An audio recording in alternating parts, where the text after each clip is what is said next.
What would you say in response to every single major medical association globally that supports, in your words, transgenderism? So my view is you got to draw a distinction between kids and adults. Okay, if you're 18 plus years old, you are free to decide how you want to identify, what you want to do with your body, as long as you're not harming anybody else. That doesn't mean you get to, as a man, collect women's sports trophies and women's swimming competitions. But you're free to live your life without hurting anybody else along the way. 18 and above.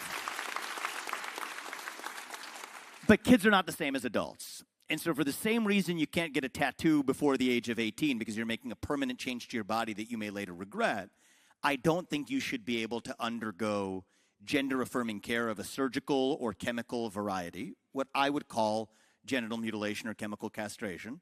You may view those as loaded terms, but I would say surgical or chemical intervention in kids that could have a permanent impact. I don't think that should be allowed. It's one of the areas where I disagree with policy that's been set in this state, in Ohio. I don't think that minors should be able to make those permanent body-altering decisions. Because I've met, over the course of my presidential campaign last year, the same campaign where I talked extensively about my faith as a Hindu, is the same one where I openly shared my views on this question as well.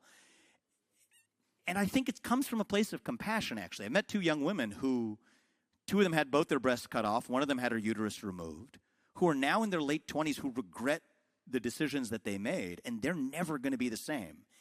And I think that that's unconscionable. I think we're going to probably look back at that 40 years from now and view that as barbaric. And so when a kid is generally telling you that their gender doesn't match their biological sex, they're really crying out for help.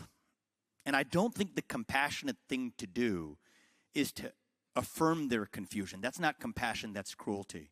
I think the right thing to do is to get to the bottom of what might be going wrong in that kid's life, get to that root cause. And what bothers me most about the modern version of the T-prong of the LGBTQ movement is that it demands that be viewed as an act of cruelty when in fact it was the compassionate thing to do the first time around. So that's where I land on those questions. I also believe that even if you're free to live your life the way you want, that doesn't mean you get to change the way we compete in sports, the way we operate according to a language that binds us together. But I also don't think that we should be persecuting, I don't think that's happening in the country, but I don't think we should be persecuting anybody who's a member of any minority identity perspective either. So that's where I land on the question. I appreciate you asking. May I ask a follow-up question? Sure. This is less of a question and more so of a statement. But by any chance, do you know what the percentage of regret rate is for people who have undergone transgender operations? I think the data on this is actually variable depending on whether you call it an actual regret rate, which I think on a lot of the at least published studies may appear to be quite low, versus the level of whether or not your actual long-run level of satisfaction has gone up. And if that's the threshold you're applying, I think it is a much smaller number than people expect going in.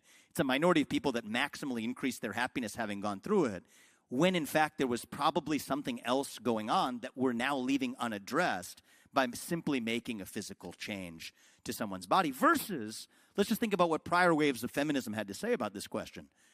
It used to be that there are many ways to be a woman, right? Short hair, long hair, pants, skirt, doesn't matter. Or many ways to be a man, right? There's not one prescription of what it means to be a man versus a woman. And yet, and I got to be careful because I can go on this logician route, all night long, and that's not my point to just win by hammering logic here. But it was considered a victory for transgender rights recently to say that the Americans with Disabilities Act covers gender dysphoria and gender conversion surgery.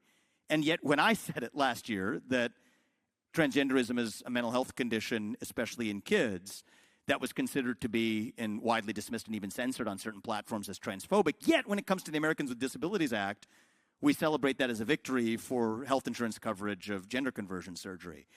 And so I think we just got to apply consistent principles here, which is to make sure that if somebody, especially kids, this is where my third rail on this issue is, especially when a kid is telling you their gender doesn't match their biological sex, it is our obligation as a society, as adults, as parents, as teachers, as leaders, to really get to the bottom of what's going on and help that kid, rather than to permanently, in some cases, imprison them in a body and a bodily change that doesn't actually serve their best interests. And that's where I land on it. I would like to also mention that the regret rate is less than 1%, and that is according to the National Library of Medicine and the World Health Organization. So I The regret respectfully rate for disagree knee with replacement surgery is 20%.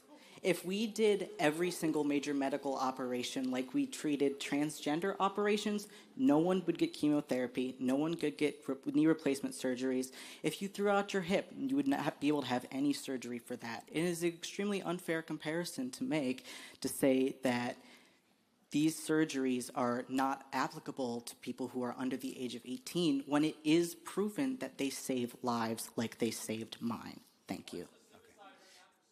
So we can get into, yeah. It's high is the, yeah, so I want to be respectful of, you're asking, just like the last gentleman, you're asking a contrarian question in the room. I respect that. But actually the gentleman did bring up a good point, is that the suicide rate and the rate of depression even after gender conversion surgery remains almost as high as it did before surgery, and in some cases even higher afterwards. And so if we believe that we're addressing a mental deficit or a mental health deficit through a physical means, in many ways we're actually failing to serve the very people we purport to help. However, you're over the age of 18. And my view is, as an adult, and I want to be crystal clear about this, you have the right to do, in my opinion, and I think our country should respect this too, you have the right to do what you wish with your body and how you identify without anybody else stopping you, as long as you're not hurting somebody else or taking something away from them in the process. That, I think, is a fair bargain. But kids are in a different category than adults.